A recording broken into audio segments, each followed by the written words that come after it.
He was an incumbent. He had the newspaper support, all of the leadership in the community, and I was challenging this guy. So I had a saying when I was on radio: stand up for what you believe in, because you can fall for anything. And I would go door to door. I have my kids on one side of the street. I would be on the other, and I'd knock on doors. Hello, my name is Les Brown. Tell everybody I'm still standing. See, I'm saying just keep moving. Don't start feeling sorry for yourself. Don't spend time blaming and talking about what happened to you. See, whatever you talk about, that's what you multiply and expand in your life experience. So don't talk about stuff unless you want it to keep on happening to you, all right? Had my children with me. We're going door to door. Didn't have enough money. Eventually, we got close to the election, and something happened that really surprised me. Guys who I thought were going to either support me or stay out of it, various powerful community leaders, they became involved in it, and they endorsed my opponent. I felt devastated. Now, that's going to happen to you when you're working on your dream. Things are going to happen that's going to catch you on the blind side. That was shocking to me. Usually in the state representative race, maybe 3,000 or 4,000 people will come out to vote in a primary. In that primary race, over 27,000 people came out and voted. I won, ladies and gentlemen. So you've got to be willing to stay focused, to be creative, to be relentless, because things are going to happen to you when you're working on your dream.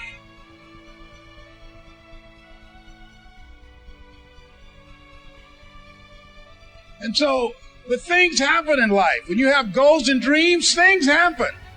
I had no idea. Midway of my third term, my mother became ill. She was diagnosed with breast cancer. My brothers and sisters called me and said they're going to put her in a nursing home. And I said, no. They said, we thought you would say that. We've interviewed the best nursing homes in Dade County. I said no. So I had a problem. How can one woman raise 7 children who couldn't take care of themselves, with 7 grown people couldn't take care of one woman? I had a problem with that. So I resigned from the Ohio legislature, and I came back to Miami to take care of Mom, and took care of her until 89. When I decided to become a speaker, I didn't just quit my job and just ran out and say, I'm a motivational speaker. No. What I did was, I decided to start looking at other people that were involved in the speaking profession. I volunteered to work with some speakers so that I could learn. I've been an entrepreneur for 20 years. This is my 21st year. I could have been speaking and training for 34 years. But for 14 years, I was living in my head. For 14 years, I stopped myself.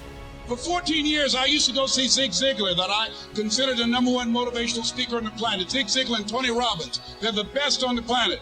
Bob Proctor, they're the best on the planet.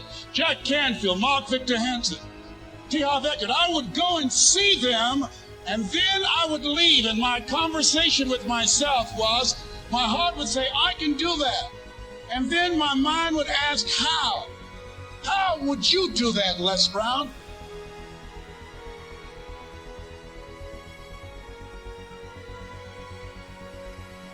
What will they listen to me for? And that's the way I felt. And so I had to visualize myself speaking before them, speaking before various audiences that had more going for them than I did, and realize and appreciate my own value, and that I was a worthwhile person, even though I didn't have all going for me. I didn't have the money, I didn't have the education that they had. So part of the process is seeing yourself being worthy.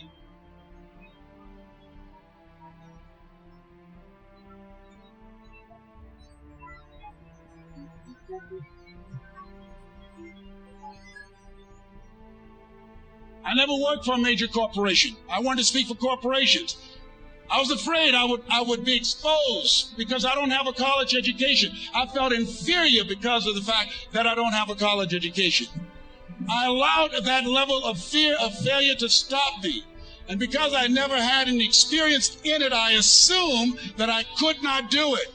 I was paralyzing myself by believing and assuming the limited part of myself as opposed to believing that I had something special.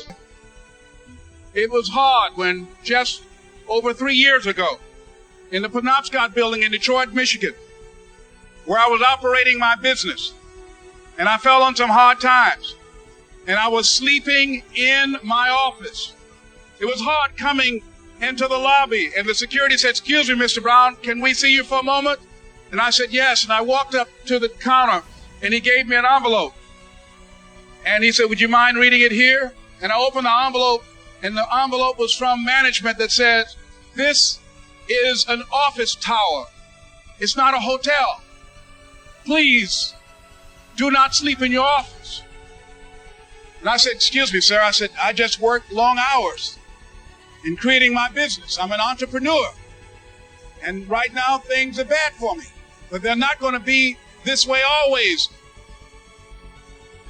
And I just asked for the opportunity to continue to operate like I'm doing. I'm not trying to make this my home." And it was hard coming through the lobby. And sometimes they would laugh. There's a guy talking about becoming successful. And look at it. He's bathing in the bathroom upstairs on the 21st floor. He sleeps on the floor. Him and two other dreamers up there. Look at him. It was hard, ladies and gentlemen, coming to speak to people. And I was facing financial difficulties in my own life. I was behind on my bills and my dreams, and I'm saying to them, you can live your dream. It was hard, ladies and gentlemen. It was very difficult to pick myself up each day believing that I could do it. There were times that I doubted myself. I said, "God, why is this happening to me? I'm just trying to take care of my children and my mother. I'm not trying to steal or rob from anybody. Why did this have to happen to me?" It was very hard. And here's what I want to say to you. For those of you that have experienced some hardships, don't give up on your dream. No one could have convinced me by holding on, by continuing to push forward, by continuing to run toward my dream, that one day I would have my own talk show.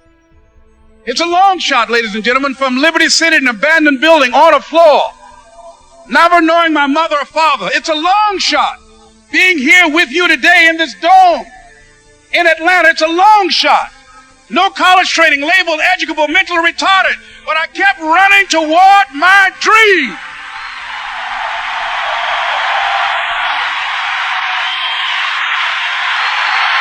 Don't stop.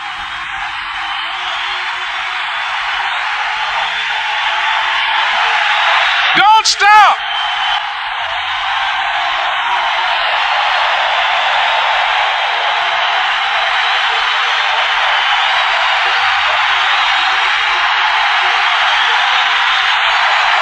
Don't stop running toward your dream.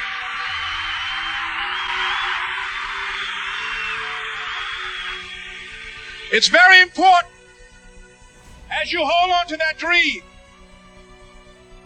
There are moments when you're going to doubt yourself. There are rough times are going to come, but they have not come to stay.